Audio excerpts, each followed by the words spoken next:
Hello and welcome to the Manchester is Red podcast. My name is Steven Railston. Hopefully you can hear me. We are recording at Wembley as Manchester United have just recorded a stunning 2-1 victory over Manchester City at Wembley. As I speak to you, the celebrations are ongoing in the background. The players are with the FA Cup.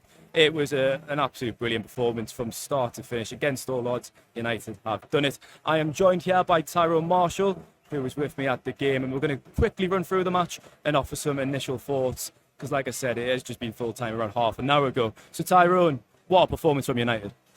Yeah, superb performance. I don't think any of us saw that coming. Arguably their best performance of the season. You've got to look at it and wonder why they haven't done that earlier. I mean, they played really well, but tactically there was a clear shift as well, which we'll come on to. But so much desire in there. You wonder if what happened yesterday with some of the stories about Ten Hag getting the sack kind of helped foster that, almost that siege mentality. You know, we were talking beforehand that I don't think necessarily so many of these players love the manager because he's not overly charismatic. He's not like a Klopp maybe that players adore, but I think they've got a lot of respect for him, and maybe seeing some of that kind of fired them up a little bit. But tactically they were excellent too, some huge performances, and you have to say they were deserved winners. And I don't think any of us, I think we all thought if United were to win this final, it would be with a bit of luck and backs to the wall stuff, but it didn't really feel like it was like that. Ten Hag absolutely got his tactics right from the first whistle. Amrabat started the game. Casemiro was actually injured and not actually in the squad at all. Marcus Rashford got the nod as well. That was a big call after missing out on the England squad in midweek. He looked fantastic, didn't he, from the first whistle, I thought. And he went with that Bruno Fernandes in the false nine again. That experiment, I thought it wasn't going to work after Brighton, but I've been proved wrong there because that was, like I say, a special performance. Yeah, it was. You know, Fernandes was very good and can be good in that role. His assist for Kobbie Mainoo's goal was absolutely phenomenal. Shades of, for older listeners, shades of Teddy Sheringham setting up Shearer in Euro 96 against Holland with the disguise on the pass. When Fernandes was in a position to shoot, really, but as soon as he passed it, the keeper had set himself, Ortega had set himself for a shot, and it made Mainoo's finish easier. So many good performances. Like I say, the system worked. The amount of times you look down at the pitch when City had the ball, and there was 10 to 15 yards front to back with United. That's not been the case this season. That's tended to be 50, 60 yards. You know, how many games this season have we talked about where they've had no midfield? The midfielders resembled the Grand Canyon at times. There's been so much space there. And today, they just shut it down. They kept things tight.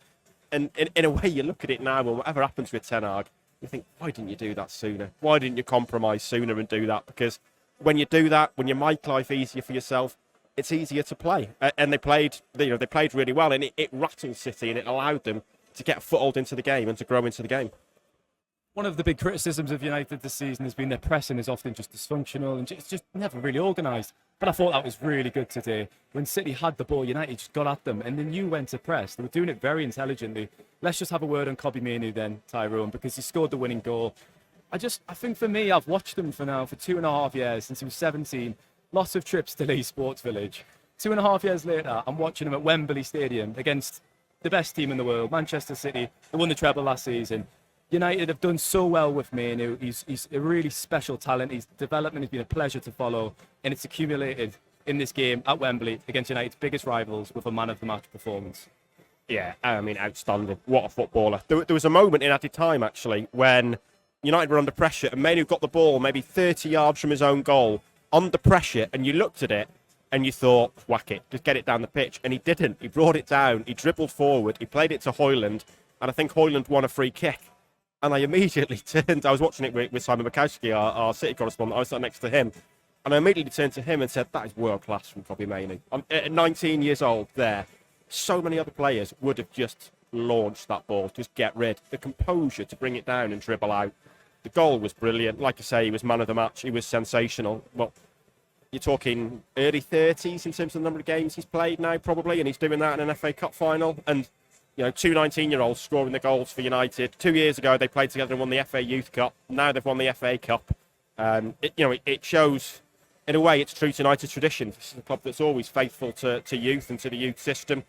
And, it shows, as grim and as miserable as this season has been, it's ending with a celebration, and it's ending by showing that the future can be bright for Manchester United. It really can, and it does. We've got to talk about Garnacho quickly. That goal, it was quite fortunate that error at the back with Guardiola heading over Ortega. There was a massive mistake at the back there from City. But Garnacho tucks it home, and I think he deserves that because he just pushed his body to the limits this season. He just keeps on running for the shirt, no matter what game, no matter who the opposition is. He's run himself into the ground. This is the end of the season, the last game, and Garnacho gets a goal. And you're right, Ty.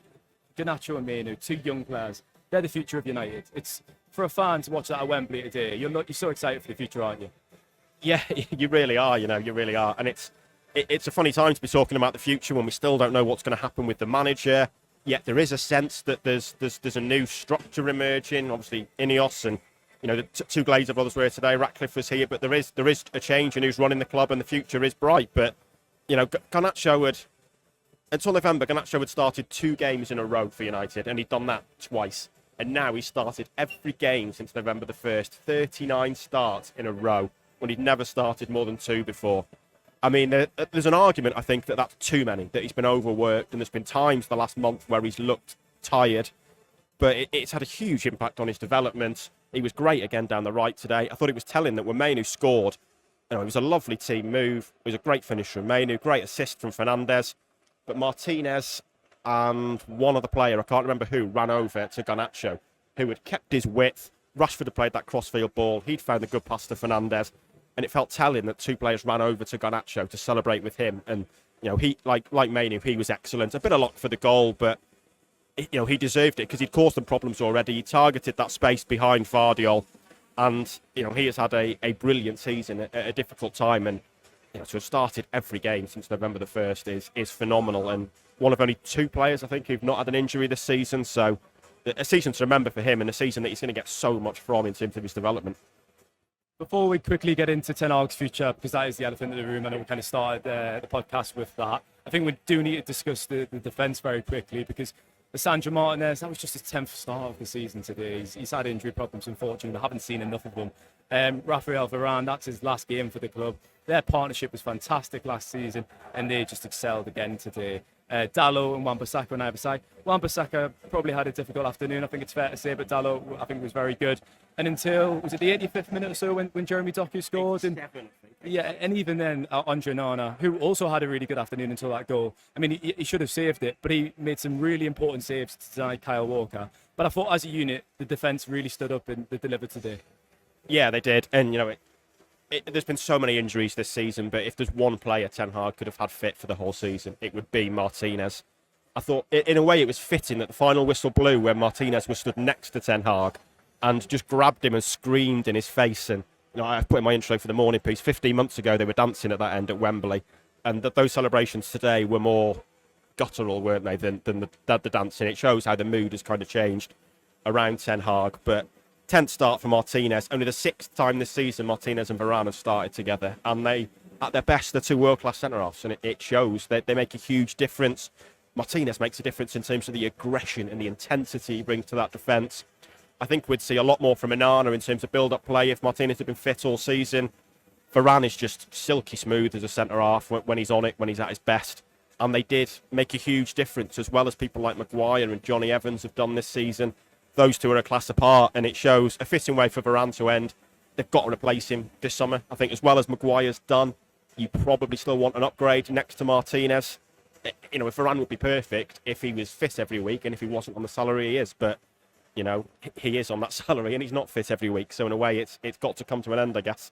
But yeah, having those 2 fit for the cup final, wow. I mean, what a difference. And as unlucky as the injury situation has been this season, it is a stroke of luck that they were both ready today. I was just looking behind Tyrone as he was speaking, and just looking at the scenes, Tyrone. I mean, it's fantastic. It really has been a big season. If a player's finish in the Premier League, which is just not good enough for the club the size of Manchester United. But look, they've ended it on a high, and that's just some fantastic scenes. Those fans deserve that. I think they really do. Let's come on to Ten Hag. It's the elephant in the room. I spoke to fans on Wembley Way before coming into the ground, and there is still there was a bit of a split even before this game. Still quite some support for Erik Ten Hag, and fans kind of sick of the managerial change and merry-go-round that they've seen at Old Trafford in the last 10 years. But of course, United have got in touch with Kieran McKenna, touch base in the last week, and if you are inquiring and touching base with other managers, you're obviously considering a change. What does this result mean for Eric Ten Hag, Tyrone? That is such a tricky question, isn't it? Because he's won his second trophy in his second year, but the feeling was his future was never going to be decided by one game, even if United lifted the FA Cup as they have. Yeah, and it can't be, really. Billionaires make their decisions with analysis in the cold light of day and cold, harsh analysis. They don't make it after 90 minutes of pure emotion at Wembley, and that's the way it's got to be. I thought it was a shame that the big screens here at Wembley, they say now winners 2024 with the United crest.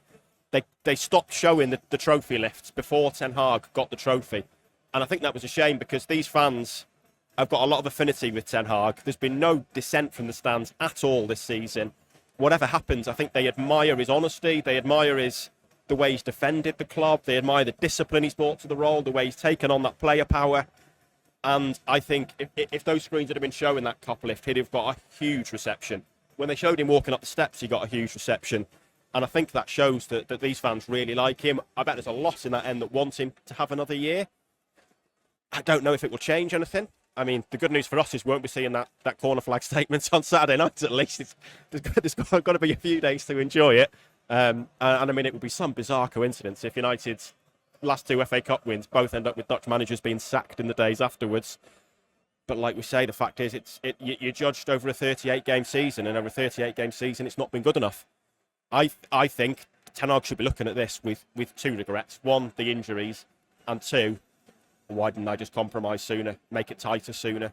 Like I say, the way they condensed that midfield today and kept it so tight just made such a difference. And the midfield has been the problem all season. They've been too open all season. And this kind of showed what they could do. If they compromised in September, we probably wouldn't be discussing his future now.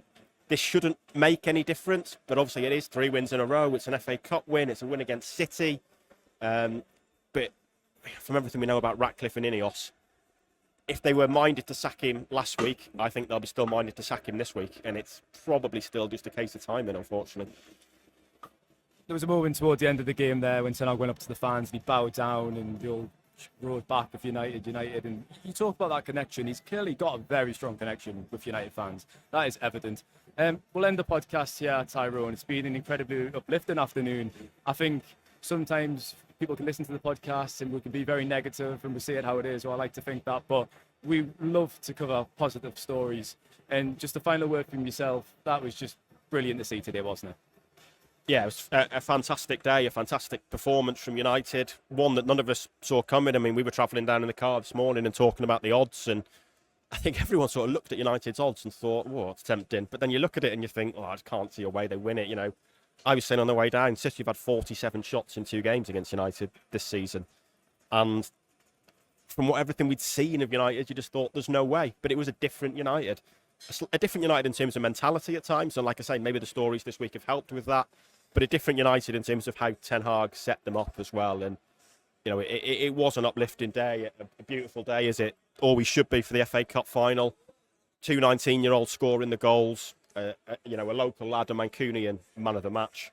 A day that these fans will remember for a long, long time. Beating City in the FA Cup final, stopping them winning that double. That I'd like to have stopped them winning the treble last year, but at least they've stopped them doing the double-double. And, you know, I think it's going to be a great weekend for those United fans in Manchester, for sure.